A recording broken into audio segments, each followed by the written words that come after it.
मेरे अटल जी, नरेंद्र मोदी। अटल जी अब नहीं रहे, मन नहीं मानता।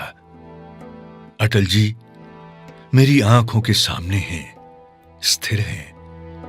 जो हाथ मेरी पीठ पर ढोल जमाते थे, जो स्नेह से मुस्कुराते हुए मुझे अंकवार में भर लेते थे, वे स्थिर हैं।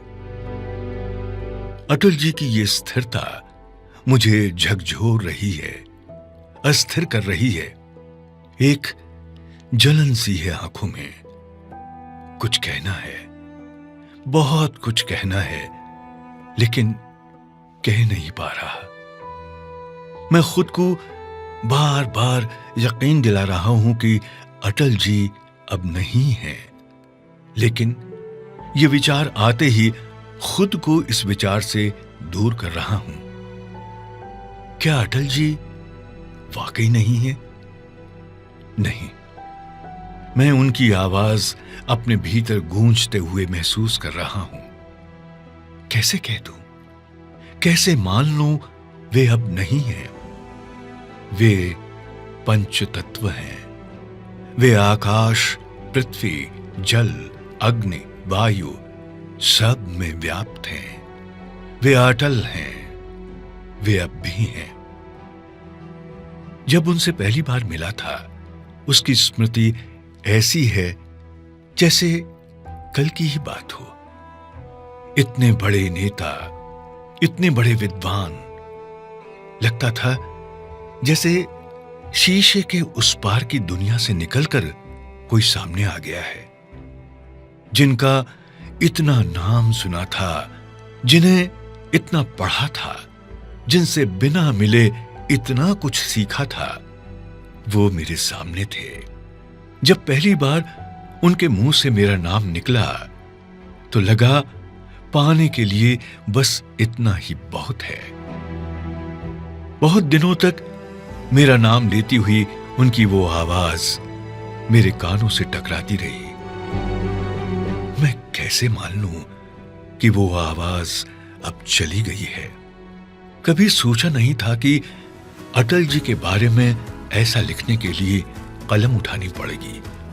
देश और दुनिया अटल जी को एक स्टेट्समैन, धारा प्रवाह प्रवक्ता, संवेदनशील कवि, विचारवान लेखक, धारदार पत्रकार और विजनरी जननेता के तौर पर जानती है। लेकिन मेरे लिए उनका स्थान इससे भी ऊपर का था।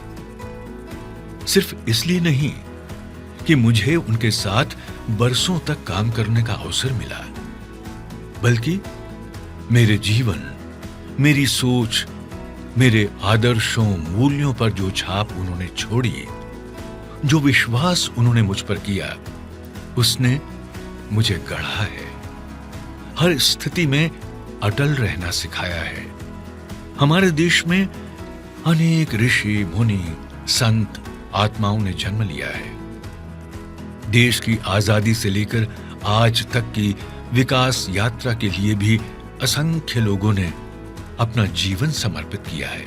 लेकिन स्वतंत्रता के बाद लोकतंत्र की रक्षा और 21वीं सदी के सशक्त, सुरक्षित भारत के लिए अटल जी ने जो किया, वो अभूतपूर्व है। उनके लिए राष्ट्र सर्वोपरि था, बाकी सबका कोई महत्व नहीं। इंडिया फर्स्ट, भारत प्रथम, ये मंत्र वाक्य उनका जीवन ध्येय था। पोखरण देश के लिए जरूरी था तो चिंता नहीं की प्रतिबंधों और आलोचनाओं की, क्योंकि देश प्रथम था। सुपर कंप्यूटर नहीं मिले, क्रायोजेनिक इंजन नहीं मिले तो परवाह नहीं, हम खुद बनाएंगे। हम खुद अपने दम पर अपनी प्रतिभा और वैज्ञानिक कुशलता के बल पर असंभव दिखने वाले कार्य संभव कर दिखाएंगे। और ऐसा किया भी, दुनिया को चकित किया। सिर्फ एक ताकत उनके भीतर काम करती थी, देश प्रथम की जिद। काल के कपाल पर लिखने और मिटाने की ताकत, हिम्मत और चुनौतियों के बादलों में विजय का सूरज उगाने का चमत्कार उनके सीने में था, तो इसलिए क्योंकि वो सीना देश प्रथम के लिए धड़कता था। इसलिए हार और जीत उनके मन पर असर नहीं करती थी। सरकार बनी तो भी, सरकार एक वोट से गिरा दी गई तो भी उनके स्वरों में पराजय को भी विजय के ऐसे गगनभेदी विश्वास में बदलने की ताकत थी कि जीतने वाला ही हार मान बैठे। अटल जी कभी लीक पर नहीं चले। उन्होंने सामाजिक और राजनीतिक जीवन में नए रास्ते बनाए और तय किए। आंधियों में भी दिए जलाने की क्षमता उनमें थी। पूरी बेबाकी से वे जो कुछ भी बोलते थे सीधा जनमानस के हृदय में उतर जाता था। अपनी बात को कैसे रखना है, कितना कहना है और कितना अनकहा छोड़ देना है, इसमें उन्हें महारत हासिल थी। राष्ट्र की जो उन्होंने सेवा की, विश्व में मां भारती के मान सम्मान को उन्होंने जो बुलंदी दी, इसके लिए उन्हें अनेक सम्मान भी मिले। देशवासियों ने उन्हें भारत रत्न देकर अपना मान भी बढ़ाया, लेकिन वे किसी भी विशेषण, किसी भी सम्मान से ऊपर थे। जीवन कैसे जिया जाए, राष्ट्र के काम कैसे आया जाए, ये उन्होंने अपने जीवन से दूसरों को सिखाया। वे कहते थे, हम केवल अपने लिए न जिए, औरों के लिए भी जिए। हम राष्ट्र के लिए अधिकाधिक त्याग करें। अगर भारत की दशा दयनीय है तो दुनिया में हमारा सम्मान नहीं हो सकता, किंतु यदि हम सभी दृष्टियों से सुसंपन्न हैं तो दुनिया हमारा सम्मान करेगी। देश के गरीब, वंचित, शोषित के जीवन स्तर को ऊपर उठाने के लिए वे जीवन भर प्रयास करते रहे। वे कहते थे, गरीबी, दरिद्रता गरिमा का विषय नहीं है, बल्कि ये विवशता है, मजबूरी है, और विवशता का नाम संतोष नहीं हो सकता। करोड़ों देशवासियों को इस विवशता से बाहर निकालने के लिए उन्होंने हर संभव प्रयास किए। गरीब को अधिकार दिलाने के लिए देश में आधार जैसी व्यवस्था, प्रक्रियाओं का ज्यादा से ज्यादा सरलीकरण, हर गांव तक सड़क, स्वर्णिम चतुर्भुज, देश में विश्व स्तरीय इंफ्रास्ट्रक्चर, राष्ट्र निर्माण के उनके संकल्पों से जुड़ा था। आज भारत टेक्नोलॉजी के जिस शिखर पर खड़ा है, उसकी आधारशिला अटल जी ने ही रखी थी। वे अपने समय से बहुत दूर तक देख सकते थे, स्वप्नद्रष्टा थे, लेकिन कर्मवीर भी थे। कवि हृदय, भावुक मन के थे तो पराक्रमी सैनिक मन वाले भी थे। उन्होंने विदेश की यात्राएं की, जहां जहां भी गए स्थायी मित्र बनाए और भारत के हितों की स्थायी आधारशिला रखते गए। वे भारत की विजय और विकास के स्वर थे। अटल जी का प्रखर राष्ट्रवाद और राष्ट्र के लिए समर्पण करोड़ों देशवासियों को हमेशा से प्रेरित करता रहा है। राष्ट्रवाद उनके लिए सिर्फ एक नारा नहीं था, बल्कि जीवन शैली थी। वे देश को सिर्फ एक भूखंड, जमीन का टुकड़ा भर नहीं मानते थे, बल्कि एक जीवंत, संवेदनशील इकाई के रूप में देखते थे। भारत जमीन का टुकड़ा नहीं, जीता जागता राष्ट्र पुरुष है। यह सिर्फ भाव नहीं, बल्कि उनका संकल्प था, जिसके लिए उन्होंने अपना जीवन न्यौछावर कर दिया। दशकों का सार्वजनिक जीवन उन्होंने अपनी इसी सोच को जीने में, धरातल पर उतारने में लगा दिया। आपातकाल ने हमारे लोकतंत्र पर जो दाग लगाया था, उसे मिटाने के लिए अटल जी के प्रयास को देश हमेशा याद रखेगा। राष्ट्रभक्ति की भावना, जनसेवा की प्रेरणा उनके नाम के ही अनुकूल अटल रही।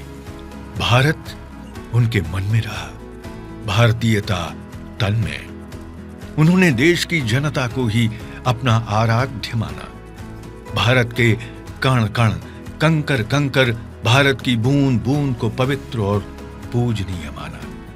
जितना सम्मान, जितनी ऊंचाई अटल जी को मिली, उतना ही अधिक वो जमीन से जुड़ते गए। अपनी इस सफलता को कभी भी उन्होंने अपने मस्तिष्क पर प्रभावी नहीं होने दिया। प्रभु से यश, कीर्ति की कामना अनेक व्यक्ति करते हैं, लेकिन ये अटल जी ही थे जिन्होंने कहा, हे प्रभु, मुझे इतनी ऊंचाई कभी मत देना, गैरों को गले न लगा सकूं इतनी रुखाई कभी मत देना।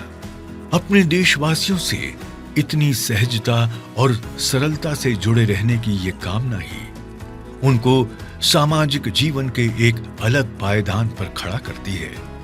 वे पीड़ा सहते थे, वेदना को चुपचाप अपने भीतर समाये रहते थे, पर सबको अमृत देते रहे जीवन भर। जब उन्हें कष्ट हुआ तो कहने लगे, देह धरण को दंड है, सब काहू को होए, ज्ञानी भुगते ज्ञान से, मूर्ख भुगते रोए। उन्होंने ज्ञान मार्ग से अत्यंत गहरी वेदनाएं भी सहन की और वीतरागी भाव से विदा ले गए। यदि भारत उनके रोम रोम में था, तो विश्व की वेदना उनके मर्म को भेदती थी। इसी वजह से हिरोशिमा जैसी कविताओं का जन्म हुआ।